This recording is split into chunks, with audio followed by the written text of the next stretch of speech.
దైవాశీస్సులు కృతజ్ఞత. లోకాసువార్త 17వ అధ్యాయము 11, 19 వచనాలలో 10 మంది కుష్ఠరోగుల ఉదంతము ఈ అంశాన్ని మనకు స్పష్టం చేస్తూ ఉంది.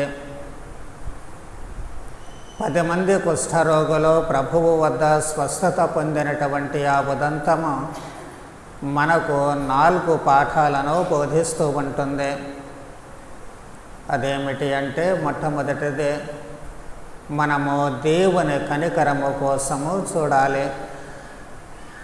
10 మంది కుష్ఠరోగులు కూడా వాళ్ళ జీవన స్థితి ఏమిటి అంటే, అందరిలో కలవకూడదు, ఊరికి దూరముగా ఉండాలి. అలాంటి వాళ్ళు ప్రభువు వెళ్ళేటువంటి ఆ త్రోవలో ప్రభువుకు ఎదురుపడ్డారు. కానీ ఎప్పుడైతే వాళ్ళు వీళ్ళను చూశారో దూరముగా వెళ్ళిపోతూ ఉన్నారు. అది వారి దయనీయమైనటువంటి స్థితి. అలాంటి దయనీయమైనటువంటి స్థితిలో ఉన్నారు కాబట్టి దేవుని కనికరము కోసము వాళ్ళు అడుగుతూ ఉన్నారు. అందుకే ప్రభు మమ్ము కనికరింపమ. మన జీవితంలో మనము కూడా నేర్చుకోవాల్సినటువంటిది అదే. మనకున్నటువంటి అవసరాలను ఏకరువు పెడుతూ ఉంటాము, కానీ అసలు మనకు కావలసినటువంటిది ఏమిటి అంటే దేవుని దయ, కనికరమ. అవి గనుక ఉన్నట్లయితే మన అవసరాలు ఏమిటి అనేటువంటిది దేవునికి తెలుసు. కాబట్టి సమయానుకూలంగా మన అవసరాలను ఖచ్చితంగా తీరుస్తూ ఉంటారు. అందుకే ఈ కుష్ఠవ్యాధిగ్రస్తులు ప్రప్రథమంగా కనికరము కోసం ఎలా ప్రభువుని అర్థిస్తూ ఉన్నారు. మన ప్రార్థనలలో కూడా దేవుని దయ, కనికరము, కరుణ కోసము అర్థించాల్సినటువంటి అవసరము ఏర్పడుతూ ఉంటుంది. రెండవది దైవవాక్కు. దైవవాక్కు.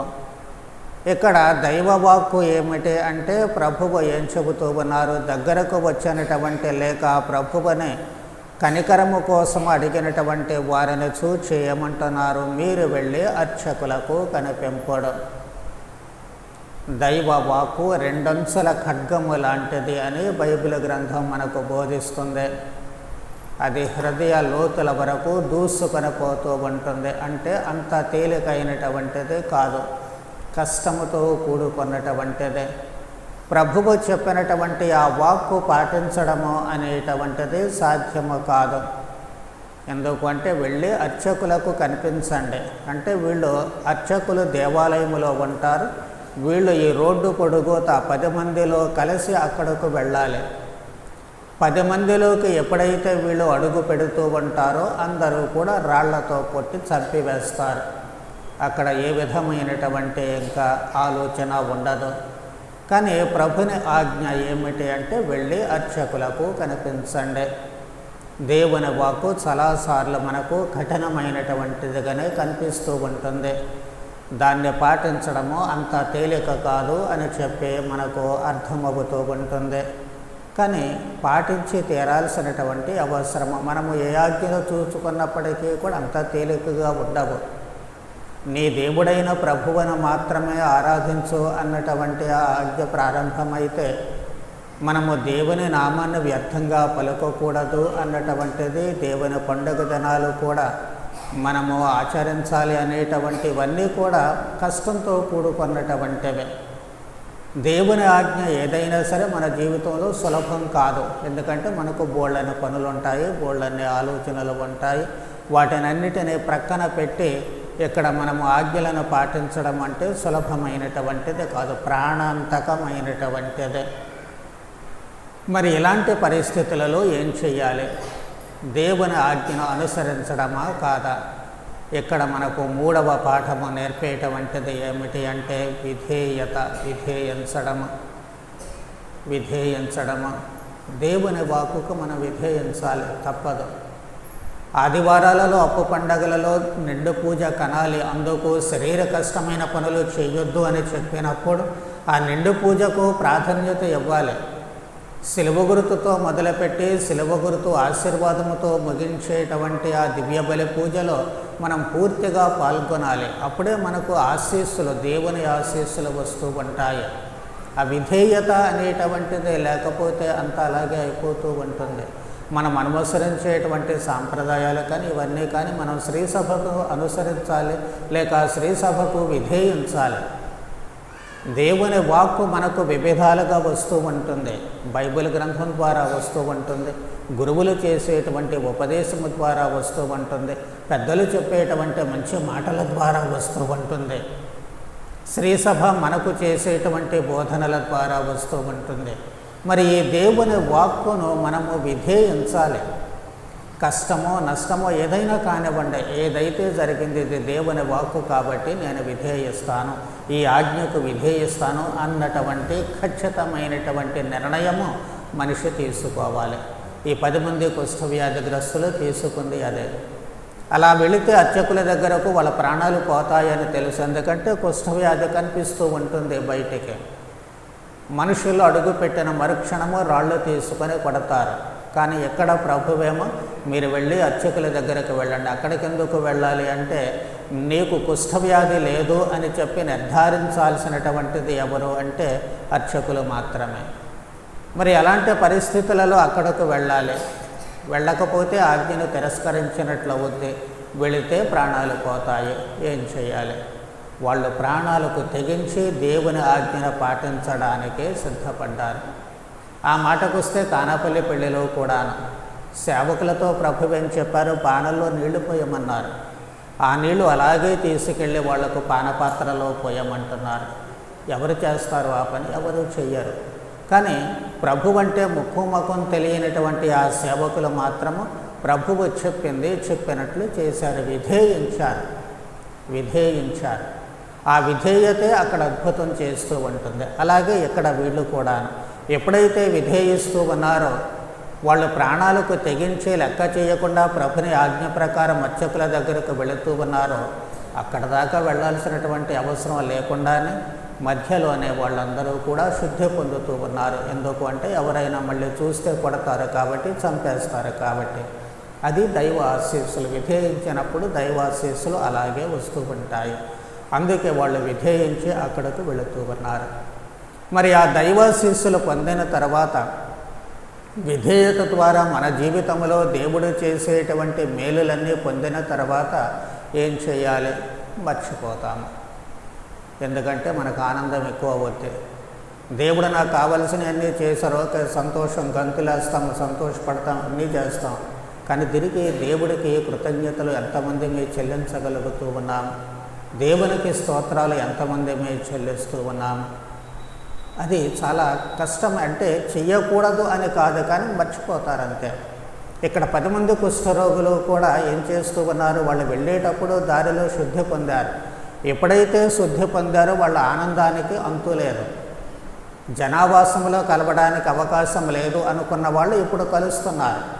మళ్ళీ అందరితో కలిసి జీవించడానికి ఎలాంటి అవకాశము లేదు అనుకున్నటువంటి వాళ్లకు అవకాశం వచ్చింది. పోయింది అనుకున్నటువంటి రంగుల ప్రపంచం ఇప్పుడు కళ్ళ ముందు కనిపించింది. ఆ ఆనందమే వేరు. ఆ ఆనందముతో ఉబ్బితబ్బిబ్బయ్యారు. మంచిదే అంతవరకు. కానీ ఆ ఆనందములో వాళ్ళు అసలు ఆ ఆనందానికి కారణమైనటువంటి వాళ్ళు ఉన్నారే, వాళ్ళను మరచిపోయారు. కానీ ఒకే ఒక మనిషి తిరిగి వెళ్ళి ప్రభువుకి స్తోత్రాలు చెబుతూ ఉన్నాడు, కృతజ్ఞత చెబుతూ ఉన్నాడు. కృతజ్ఞత అనేటువంటిది మన జీవితంలో ఒక అంతర్భాగము కావాలి. ఎవరు మనకు ఏ చిన్న సహాయము చేసినా మొట్టమొదట మన నోటిలో నుంచి రావాల్సినటువంటి ఆ మాట థ్యాంక్ యూ, ధన్యవాదాలు అని. చాలాసార్లు ఆ విషయం మర్చిపోతాం. వాళ్ళు ఏదో మనకు అప్పుబడి ఉన్నట్లు, మనకేదో చేసినట్లుగా చెబుతూ ఉంటాం. ఈవెన్ అప్పుబడి ఉన్నటువంటి వాళ్ళు మనకు తిరిగి చెల్లించిన వాళ్ళకు థ్యాంక్ యూ చెప్పాలి, స్తోత్రాలు చెప్పాలి. ఎందుకంటే ఏ గొడవ లేకుండా మళ్ళీ తిరిగి మన అప్పు మనకు చెల్లించారు కాబట్టి. లేకపోతే ఆ బాకీతో ఎన్ని గొడవలు వస్తాయో దేవుడికే తెలియాలి. మరి అలాంటి సమయంలో కూడా మనం స్తోత్రాలు చెల్లించాలి, కృతజ్ఞతలు చెప్పాలి. అలాగే దేవుడు ప్రొద్దున లేచిన దగ్గర నుంచి పడుకోబోయేంత వరకు కూడా మనము బ్రతికి ఉన్నాము, మనం చేసేటువంటి పనుల్లో మనకు శక్తిని ఇస్తున్నారు, బలాన్ని ఇస్తున్నారు అంటే దేవుని కనికరము మనతో ఉంది. ఇంటిలో నుంచి బయటికి వెళ్ళిన వాళ్ళు ఎంతమంది తిరిగి మళ్ళీ ఇంటికి వస్తూ ఉన్నారు? ప్రయాణం చేసేటువంటి వాళ్ళు ఎంతమంది తిరిగి ప్రాణాలతో ఇంటికి వస్తూ ఉన్నారు? కానీ మనం వస్తున్నాం, మనం ఉంటున్నాం. మరి ఇదంతా దేవుని కృప, దేవుని కనికరము. దానికి పడుకునే ముందు కనీసం దేవుడికి స్తోత్రాలు చెబుతూ ఉన్నాము? ఎంతమంది పడుకునే ముందు కనీసం సిలువ గుర్తన్నా వేసుకొని పడుకుంటూ ఉన్నారు? పడుకోవడానికి ముందు మనకు చక్కటి మన మేత్రాసన జప పుస్తకంలో రాత్రికాల జపము ఉంది. ఎంతసేపు పడుతుంది? తిప్పు కొడితే 3 నిమిషాలు పట్టదు. మరి ఆ జపం చెప్పుకుంటే ఎంత ప్రశాంతంగా మనం పడుకోవచ్చు, ఎంత హాయిగా పడుకోవచ్చు. కానీ దాన్ని నిర్లక్ష్యం చేస్తూ ఉన్నాము, ఎప్పటికప్పుడు వదిలివేస్తూ ఉన్నాము. కనీసం కొంతమంది ఈ పడుకున్న తర్వాత సిలువ గుర్తు వేసుకోవడానికి కూడా బద్ధకిస్తున్నారు అంటే పెద్దగా ఆశ్చర్యపోవాల్సినటువంటి పని లేదు. కానీ కృతజ్ఞత అనేటువంటిది చాలా ముఖ్యమైనటువంటిది. ఆ కృతజ్ఞత చెప్పినప్పుడే అవతల మనిషికి ఒకటి సంతృప్తి కలుగుతూ ఉంటుంది, వాళ్ళు ఇంకా ఇతరులకు సాయం చేయాలి అనేటువంటి ఆలోచన కలుగుతూ ఉంటుంది. మనకు జరిగిన మేలును చూచి వాళ్ళు సంతోషిస్తూ ఉంటారు, మన ఎడల సదభిప్రాయాన్ని కలిగి ఉంటారు. అలాగే దేవుడు కూడా.